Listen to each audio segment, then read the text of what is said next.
أعوذ بالله من الشيطان الرجيم. بسم الله الرحمن الرحيم.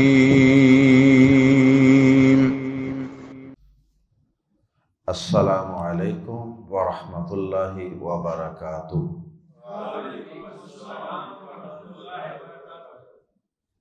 سورہ یونس آیت نمبر 83 سے 87۔ ان الحمد للہ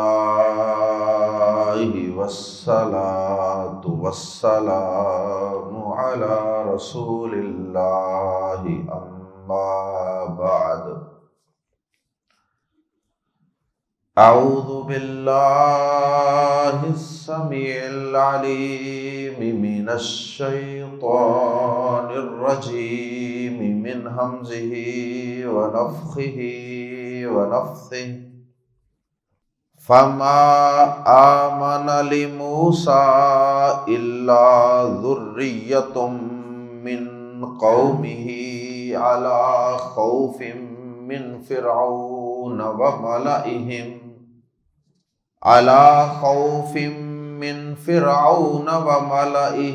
أن يفتنهم وإن فرعون لعال في الأرض وإنه لمن المسرفين۔ وقال موسى يا قوم إن كنتم آمنتم بالله فعليه توكلوا إن كنتم مسلمين۔ فقالوا على الله توكلنا ربنا لا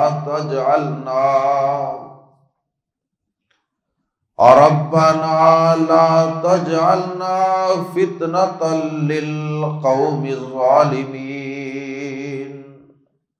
ونجنا برحمتك من القوم الكافرين۔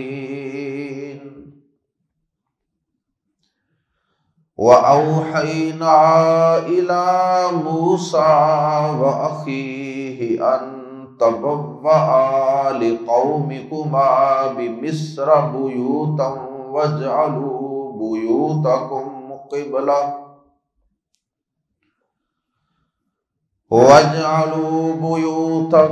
قبلة وأقيموا الصلاة وبشر المؤمنين۔ حضرت موسیٰ علیہ السلام کے واضح معجزات اور جادوگروں کی شکست فاش کو دیکھ کر بھی فرعون کی قوم کے قبطیوں میں سے صرف چند لڑکے، صرف چند نوجوان ایمان لائے۔ ایک فرعون کی بیوی اور ایک مومن، اور ایک ان کا کوئی خازن تھا اور اس کی بیوی تھی،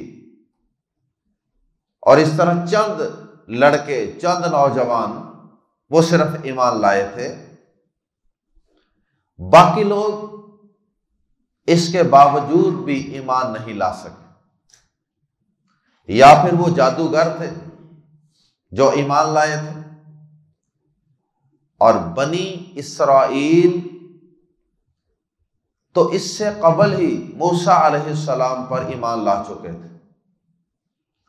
بنی اسرائیل تو موسیٰ علیہ السلام کی آمد کے منتظر تھے۔ بنی اسرائیل باوجود اپنی عملی کوتاہیوں کے موسیٰ علیہ السلام پر ایمان رکھتے تھے، اور جو فرعون کی قوم تھی یعنی قبطی، ان میں سے صرف چند لڑکے، چند نوجوان ایمان لائے، اور یا پھر جادوگر ایمان لائے۔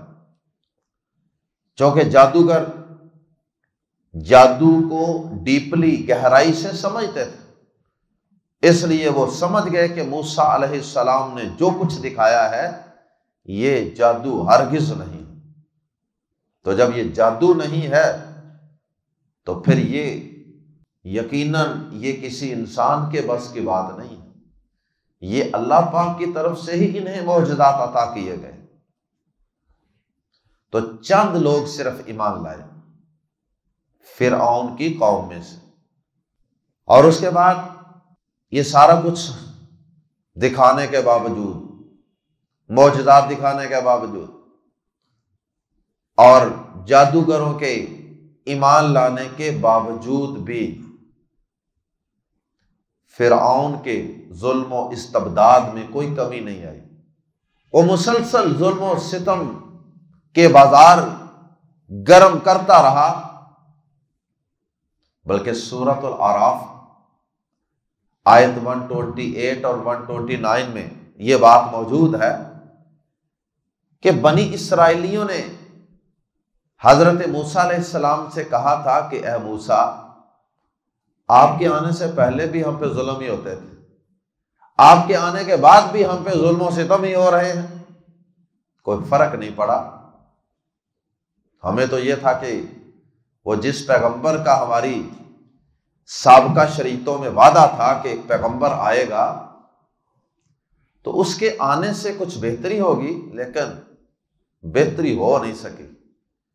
موسیٰ علیہ السلام کے سامنے انہوں نے اس طرح کے کوئی گلے شکوے رکھے جس طرح ہمارے پیغمبر جناب محمد رسول اللہ صلی اللہ علیہ وسلم کے سامنے بھی مکی زندگی میں کچھ مسلمانوں نے ایسے مطالبے اور ایسی باتیں رکھی تھی۔ جب ان پہ مکہ کے کافروں کی طرف سے ظلم و ستم کے بازار گرم کیے جاتے، ظلم و ستم کے پہاڑ توڑ دیے جاتے، تو پھر انہوں نے بالآخر ایک دن یہ کہا تھا کہ اے اللہ کے نبی، متی نصر اللہ، اللہ کی مدد کب آئے گی؟ تو اس وقت پھر نبی صلی اللہ علیہ وسلم ٹیک لگا کے بیٹھے ہوئے تھے، آپ اٹھ کے سیدھے ہو کے بیٹھ گئے، آپ کا چہرہ مبارک سرخ ہو گیا۔ آپ نے کہا اتنی جلدی، اتنی بے صبری کا مظاہرہ؟ ابھی تم نے دیکھا کیا ہے؟ ابھی تمہاری آزمائش کیا ہوئی ہے؟ اللہ کی قسم تم سے پہلے لوگوں کے اوپر ایمان لانے کی وجہ سے ایسے ایسے ظلم و ستم ہوتے رہے کہ لوہے کی کنگھی لے کر ایمان لانے والے شخص کے جسم کے گوشت کو نوچ دیا جاتا، اور ایمان لانے پر ایک مومن کو زمین کے اندر گاڑ دیا جاتا، اس کے جسم کا آدھے سے زیادہ حصہ زمین میں گاڑ دیا جاتا مضبوطی سے۔ جب وہ اچھی طرح فکس ہو جاتا تو پھر آری لے کر اس کے جسم کے 2 حصے کر دیے جاتے۔ فرمایا کہ تم نے ابھی سے جلدی مچا دی۔ اللہ پاک نے آیت نازل فرمائی، الا ان نصر اللہ قریب، آگاہ ہو جاؤ، سن لو، اللہ کی مدد بس آیا ہی چاہتی ہے، اللہ کی مدد بس قریب ہی ہے۔ اللہ تمہارا امتحان لے رہا ہے کہ تم میں سے کون ثابت قدم رہتا ہے، کون ایمان کے لیے تکلیفیں آزمائشیں برداشت کرتا ہے۔ اور اللہ تعالیٰ ان آزمائشوں کی بٹی سے گزار کر تمہیں کندن بنانا چاہتا ہے، خالص سونا بنانا چاہتا ہے۔ اور پھر وہ صحابہ واقعی پھر جو ان آزمائشوں سے گزرے تھے، وہ ابو بکر، وہ عثمان و علی، وہ طلحہ و زبیر رضی اللہ تعالی عنہم، وہ پھر عظیم انسان بنے تھے کہ نہ بنے تھے؟ اللہ اکبر۔ تو بنی اسرائیل نے بھی حضرت موسیٰ علیہ السلام سے کہا کہ بہت ہو گئی ہے، آپ کے آنے سے پہلے بھی ظلم ہی کرتا تھا، آپ کے آنے کے بعد بھی ظلم و ستم جاری۔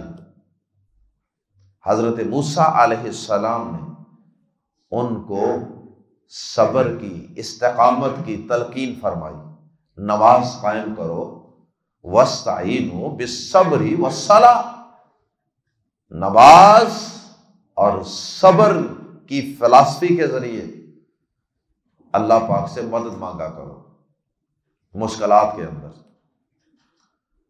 اور انہوں نے کہا کہ اب یہ فرعون تو ہمیں اپنے عبادت خانوں کے اندر، یہ فرعون تو ہمیں اپنے عبادت خانوں میں، کنیسہ میں یا مسجد میں، عبادت خانے میں جا کر عبادت کرنے کی بھی اجازت نہیں دیتا۔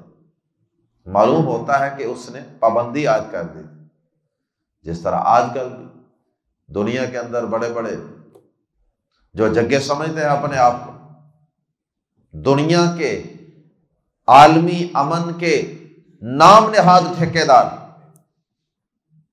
انہوں نے کہیں عورتوں کے حجاب پہ پابندی عائد کر رکھی، کہیں کسی بھی قسم کی ریلیجیس پریکٹس پر پابندی عائد کر رکھی، نماز تک لوگ چھپ چھپا کر پڑھتے ہیں کئی ملکوں، کہیں اذان پر پابندی ہے۔ اللہ اکبر۔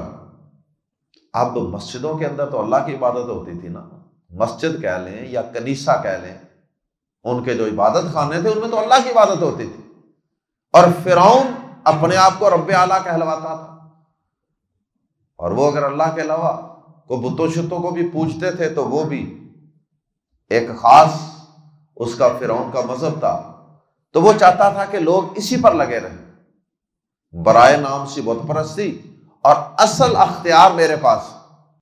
اب مسجدوں میں جا کے تو اللہ کی عبادت، توحید کا واز، اللہ کے لیے دشمن کے سامنے ڈٹ جاؤ، جہاد، تبلیغ، واز، توحید۔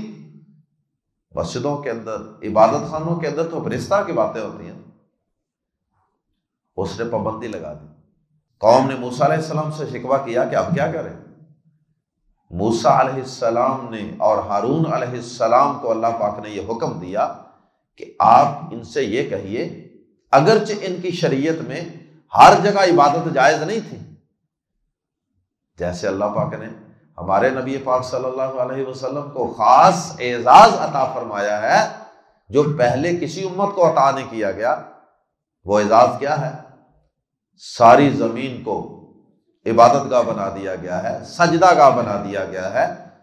ہاں، باجماعت نماز ادا کرنی فرض ہے، لیکن بعض حالات میں انسان اگر مسجد میں باجماعت ادا نہیں کر سکا، کسی عذر کی وجہ سے، کسی سفر کی وجہ سے، تو یا بیماری کی وجہ سے، تو وہ شخص جہاں مرضی عبادت کر لے۔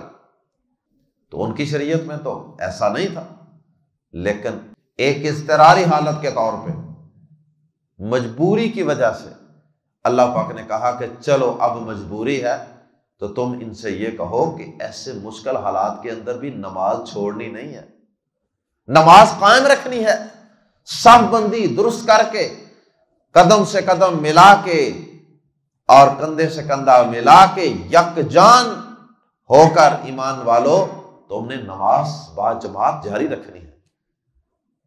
وہ کیسے؟ عبادت خانوں میں تو جانے کی اجازت نہیں ہے۔ فرمایا اس طرح کرو، اپنے گھروں کو قبلہ رخ بنا لو، اپنے گھروں کی تعبیر اس طرح کرو کہ ان کے اندر عبادت کرنی وہ آسان ہو جائے، ان کی ڈائریکشن اس طرح کے کمروں کی بناؤ، اور اس کے بعد پھر کسی ایک بڑے گھر میں جمع ہو کر وہاں باجماعت نماز پڑھ لیا کرو۔ اگر وہ ایکسپوز ہو جائے، پتہ چل جائے کہ یہاں نماز پڑھتے ہیں، یہ عبادت کرتے ہیں، اس کو چھوڑ کے پھر کسی اور جگہ، خفیہ جگہ پہ عبادت کر لے، کسی کے گھر میں۔ بہرحال گھروں کے اندر عبادت کی اجازت دے دی گئی، لیکن نماز چھوڑنے کی رخصت نہیں دی گئی۔ اللہ اکبر۔ تو موسیٰ علیہ السلام نے جب انہیں صبر و استقامت کی تلقین کی اور انہیں اللہ پہ توکل اور بھروسہ رکھنے کی تلقین کی، تو پھر انہوں نے اللہ پاک سے کچھ دعائیں بھی کی تھیں ان ظالم لوگوں کے ظلم و ستم سے بچنے کے لیے، فرعون اور اس کے لاؤ لشکر سے، اس کے سرداروں کے ظلم و ستم سے بچنے کے لیے انہوں نے پھر کچھ دعائیں بھی کی تھیں اللہ پاک سے، اپنے ایمان کے بچاؤ کے لیے اور اپنی استقامت کے لیے۔ آئیے قرآن مجید کے الفاظ میں پڑھتے ہیں۔ فما، تو نہ، آ مانا ایمان لایا، لی کے لیے یا پر، موسیٰ فما آمنا لی موسیٰ، پس نہ لایا موسیٰ پر کوئی ایمان، پس موسیٰ پر کوئی ایمان نہ لایا۔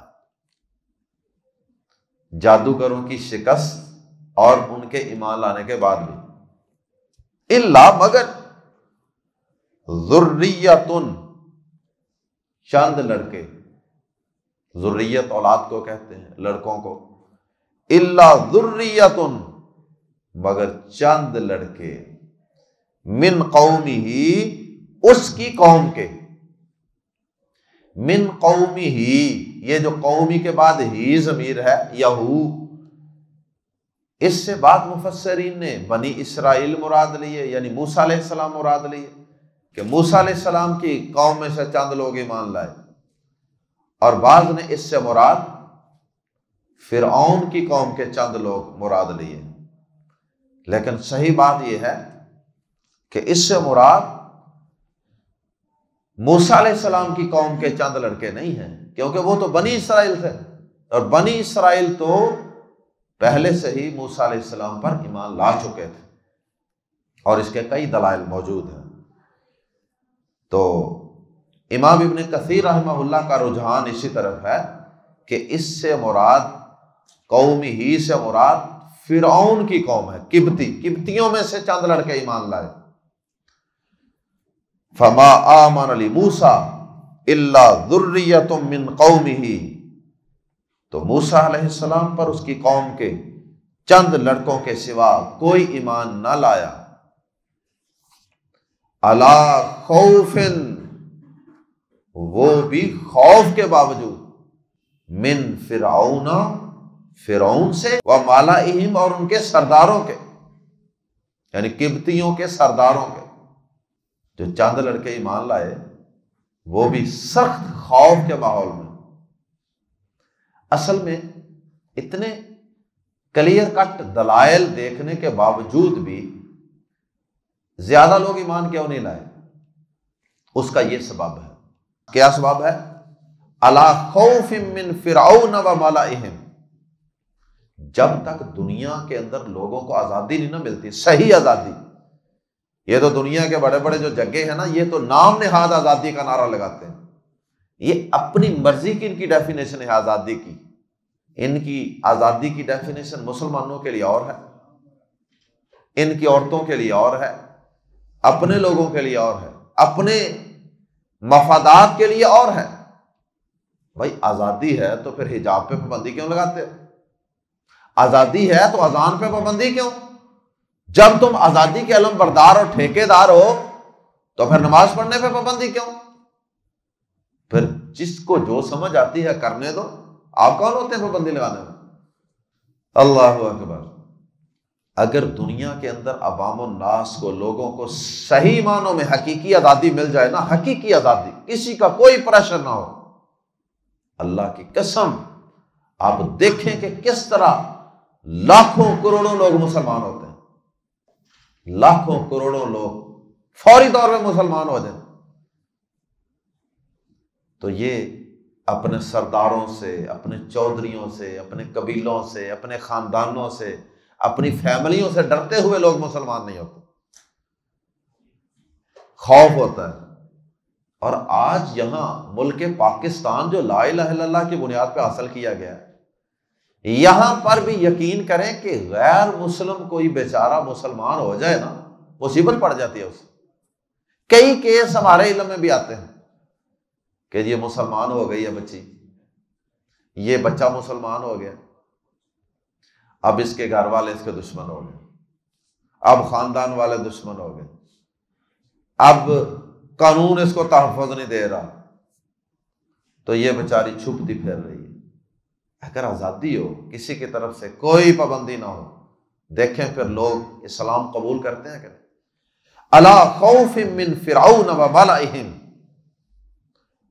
وہ بھی فرعون اور ان کے سرداروں کے خوف کے باوجود چند نوجوان ایمان لے آئے۔ اگر یہ خوف نہ ہوتا تو بہت سے لوگ ایمان لاتے۔ ان یفتنا کہ وہ آزمائش میں ڈال دے گا، ہم انہیں، کہ وہ انہیں آزمائش میں ڈال دے گا۔ خوف یہ تھا کسی فتنے میں، کسی آزمائش میں، کسی مصیبت میں ڈال دے گا، ایسی سخت سزا دے گا کہ بیچارے فتنے میں پڑ جائیں گے۔ وَإِنَّ فِرْعَوْنَ اور بے شک فرعون، لامزہ برلا یقیناً، عالن سرکش ہے، عالن سرکش کرنے والا، فی الارض زمین میں، بے شک فرعون یقیناً زمین میں سرکش ہے، وَإِنَّهُ اور بے شک وہ، لفظ پر لا یقیناً، من المسرفین حد سے گزرنے والوں میں سے ہے، وہ حد سے گزرنے والوں میں سے تھا، اور زمین میں سرکشی کرنے والا، فتنہ و فساد پھیلانے والا، ظلم و جبر کرنے والا۔ اب ایسے بادشاہ کی موجودگی میں چند لڑکوں کو یہ اللہ نے توفیق دی ایمان لانے، باقی لوگ ایمان نہیں لا سکتے۔ وقال موسیٰ اور موسیٰ علیہ السلام نے کہا، یہ کب کہا؟ جب انہوں نے یہ شکوہ کیا ہوگا کہ جیسے سورۃ الاعراف کا میں نے حوالہ دیا کہ آپ کے آنے سے پہلے بھی ظلم تھا، اب بھی ظلم ہی ہو رہا ہے۔ وقال موسیٰ، موسیٰ علیہ السلام نے ان کی پریشانی کو بانپ لیا یا سن لیا۔ وقال موسیٰ اور موسیٰ علیہ السلام نے کہا، یا قومی، اے میری قوم، قومی کے میم کے بعد چھوٹی یا حذف ہے، یا قومی، یا میری قوم، ان اگر کنتم ہو تم، آمنتم ایمان لائے، باللہ اللہ پر، باللہ بازر بھی پریپوزیشن ہے، باللہ اللہ پر، اگر ہو تم اللہ پر ایمان لائے، فاتو علیہ اسی پر، توکلو بھروسہ کرو، علیہ جار مجرور ہے، یہ شروع میں آ گیا ورنہ اس کا مقام آخر میں ہوتا ہے۔ جملہ یوں ہونا چاہیے تھا، توکلو علیہ، توکل کرو اس پر، تو علیہ شروع میں لانے سے اس میں ہی کا معنی پیدا ہو گیا، توکلو علیہ، اسی پر بھروسہ کرو، اللہ کے علاوہ کسی اور سہارے پر نظر نہ رکھو، صرف اور صرف اللہ پر یقین رکھو۔ وقال موسیٰ، موسیٰ علیہ السلام نے کہا، یا قوم، یا میری قوم، ان کنتم اگر ہو تم، آمنتم ایمان لائے، باللہ اللہ پر، فعلیہ، اس میں بھی اشارہ ہے کہ بنی اسرائیل موسیٰ علیہ السلام پر ایمان لا چکے تھے، اگر تم اللہ پر ایمان لائے ہو، فعلیہ، تو پھر اس کا تقاضا یہ ہے، فاتو علیہ توکلو، تو اسی پر بھروسہ کرو۔ پھر مشکل کے اندر پریشان ہونے کی ضرورت نہیں، اللہ پہ بھروسہ رکھو اور اللہ سے اچھے وقت کی امید رکھو، اللہ بہت جلد انشاءاللہ تمہارے حالات پھیر دے گا، اور اللہ عن قریب فرعون کو غرق کر دے گا اور تمہیں اس زمین کا، اس سرزمین کا جانشین اور وارث بنا دے گا۔ وقال موسیٰ، یا قوم ان کنتم آمنتم باللہ فعلیہ توکلوا ان کنتم مسلمین، اگر تم فرما بردار ہو، بھائی اگر تم اللہ پر ایمان لا چکے ہو اور وعدہ بھی کر چکے ہو، دعویٰ بھی کر چکے ہو اس کی فرما برداری کا، تو پھر تم توکل اور بھروسہ بھی اسی پر رکھو، عبادت بھی اس کی کرتے ہو، کلمہ بھی اس کا پڑھتے ہو، ایمان بھی اس پر رکھتے ہو، تو پھر وہ تمہیں مصیبت کے اندر تنہا نہیں چھوڑے گا، وقتی طور پہ تمہاری آزمائش ضرور کرے گا، لیکن انتم الاعلون ان کنتم مؤمنین، سورہ آل عمران، کہ غالب تم ہی آؤ گے بشرطے کہ تم ایمان والے ہو۔ فقالوا، تو پھر انہوں نے کہا، اللہ، اللہ ہی پر، یہاں بھی ہی کس وجہ سے آیا؟ اللہ پہلے آ گیا، ورنہ توکلنا علی اللہ تھا، توکل علی اللہ، توکلنا، اللہ ہی پر ہم نے بھروسہ کیا، مان گئے کہ کہ ٹھیک ہے موسیٰ علیہ السلام اللہ ہی پر بھروسہ کیا، مشکل کے اندر، مصیبت کے اندر، پریشانی کے اندر، تنگ دستی کے اندر اللہ ہی پر بھروسہ۔ پھر اللہ سے دعائیں کی، اور ربنا، اے ہمارے رب، لا تجعلنا، نہ ہمیں بنا، فتنتن، آزمائش للقوم الظالمین، ظالم لوگوں کے لیے، اے ہمارے رب ہمیں ظالم لوگوں کے لیے آزمائش نہ بنا۔ اس کے دو مطلب، اللہ اکبر، وَنَجِّنَا، اور نجات دے ہمیں، بھی ساتھ رحمتک، اپنی رحمت کے، من القوم الکافرین، کافر لوگوں سے، اور اپنی رحمت سے ہمیں کافر لوگوں سے نجات عطا فرما دے۔ اور پھر اللہ پاک نے جلد ہی نجات عطا فرما دی۔ یہ جو لا تجعلنا فتنۃ ہے کہ ہمیں فتنہ نہ بنا، اس کا کیا معنی ہے؟ اس کے دو معنی ہیں۔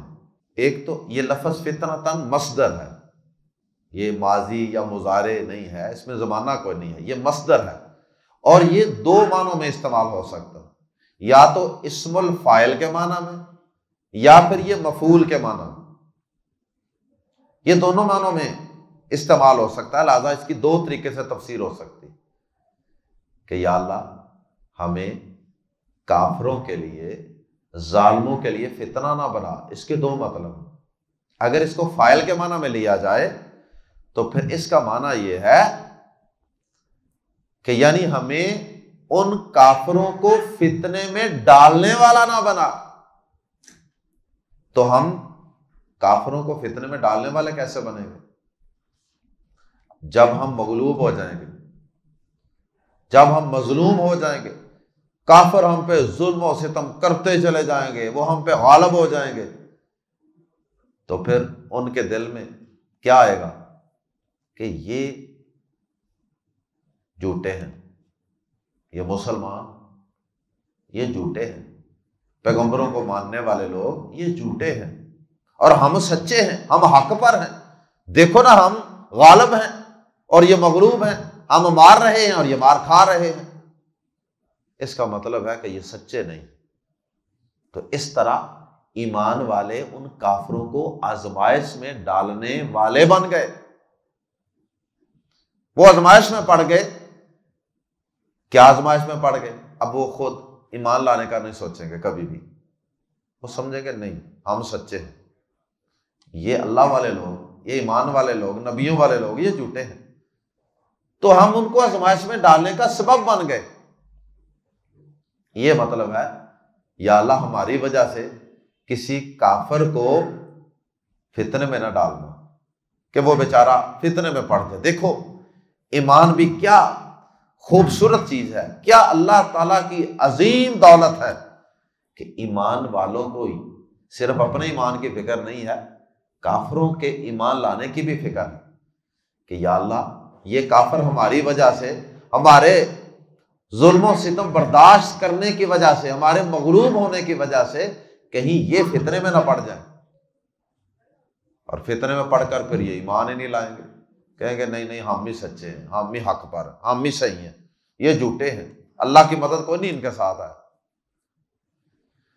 اور دوسرا اس کا ترجمہ فتنہ تن کا، پہلا ترجمہ فاعل کے معنی میں کہ ہم یا اللہ ہمیں فتنے میں ڈالنے والے نہ بنانا، کافروں کو فتنے میں ڈالنے والے ہم بن جائیں، اور دوسرا معنی مفعول کی سینس میں، اور وہ یہ ہے یا اللہ تو ہمیں فتنے میں پڑنے والا نہ بنا۔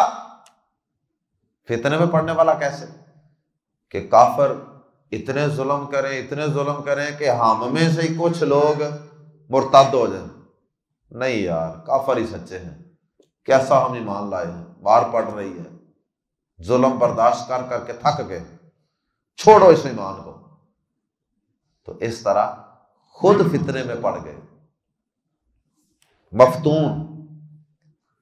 تو دونوں صورتوں میں ہی اس دعا کا دونوں طریقے سے ترجمہ ہو سکتا ہے، دونوں چیزیں ہی مراد ہیں۔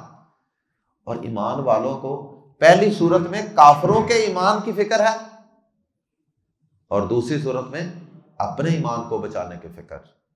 کتنا مخلص ہوتا ہے کہ مومن دشمن کے بارے میں بھی کیا سوچتا ہے کہ یار یہ کسی طرح ایمان لے آئے.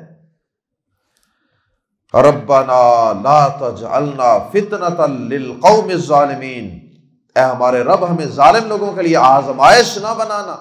وَنَجِّنَا بِرَحْمَتِكَ مِنَ الْقَوْمِ الْكَافِرِينَ، اور اپنی رحمت کے ساتھ ہمیں کافر لوگوں سے نجات عطا فرما دے. وَأَوْحَيْنَا، رہی یہ بات، رہا تمہارا یہ سوال کہ مسجدوں میں جانے کی فرعون اجازت نہیں دیتا، یا اسے پتہ چل گیا تو قتل کروا دے گا، مار دے گا، تو اس کا حل یہ ہے کہ نماز نہیں چھوڑنی. ہاں اس کے لیے قاعدے قانون میں کچھ تبدیلی کر دی جاتی ہے. ٹھیک ہے، عبادت خانوں میں نہ جاؤ. وَأَوْحَيْنَا، اور ہم نے وحی کی اِلیٰ موسیٰ علیہ السلام کی طرف، وَأَخِیہِ، اور اس کے بھائی کی طرف، ان تبوّعا، کہ تم دونوں ٹھکانہ مقرر کرو، لی کے لیے، قومی قوم، کما تم دونوں کی، کہ تم اپنی قوم کے لیے، دونوں بھائی اپنی قوم کے لیے ٹھکانہ مقرر کر دو. بھی مصر میں، بیوتن، کچھ گھروں کو دار ارکم کی طرح، جس طرح نبی صلی اللہ علیہ وسلم نے ارکم رضی اللہ تعالیٰ عنہ کے گھر کو بنایا تھا نا دعوت و تبلیغ کا مرکز، تو اسی طرح تم بھی مصر میں کچھ گھروں کو اس مقصد کے لیے مقرر کر لو. کچھ گھروں کو نماز کے لیے مقرر کر لو، تبلیغ کے لیے مقرر کر لو، خطبہ وغیرہ دینے کے لیے مقرر کر لو. وَاجْعَلُوا بُيُوتَكُمْ، اور بنا لو اپنے گھروں کو، ساری قومی، قِبْلَةً، قبلہ رخ، اپنے گھروں کو قبلہ بنا لو، مراد ہے اپنے گھروں کو قبلہ رخ بنا لو. وَأَقِيمُوا الصَّلَاةَ، اور نماز قائم رکھو. نماز ہی تو مشکلات کے اندر انسان کا سہارا ہوتی ہے، وہ نہیں چھوڑنی. وَأَقِيمُوا الصَّلَاةَ، اور نماز قائم کرو. وَبَشِّرِ الْمُؤْمِنِينَ، اقیم الصلاۃ کے لفظ سے اہل علم نے یہ مفہوم بھی نکالا ہے کہ باجماعت نماز ادا کرو، کیونکہ اقامت صلاۃ میں باجماعت صف بندی کر کے نماز پڑھنا بھی آتا ہے، صحیح بخاری کی حدیث کے مطابق. وَأَقِيمُوا الصَّلَاةَ، اور نماز قائم کرو. وَبَشِّرِ الْمُؤْمِنِينَ، اور ایمان والوں کو خوشخبری دے دیجئے کہ جلد ہی اچھا وقت بس آیا ہی چاہتا ہے، یہ مشکل کا وقت بھی گزر ہی جائے گا، اور اس کے بعد اللہ ان ظالموں کو غرق کر دے گا اور تمہیں اس سرزمین کا، مصر کا جانشین بنا دے گا، اور پھر اس کے بعد اللہ پاک تمہیں آزادیاں عطا فرما دے گا. بس ایک ذرا صبر، کہ جبر کے دن تھوڑے ہیں. اللہ ہم سب کو ہر قسم کے فتنے سے محفوظ فرمائے، اور اللہ ہم سب کو اپنے ایمان اور اپنے اسلام پر مشکل حالات کے اندر بھی کاربند رہنے کی توفیق عطا فرمائے. سبحانک اللہم وبحمدک، اشہد ان لا الہ الا انت، استغفرک واتوب الیک.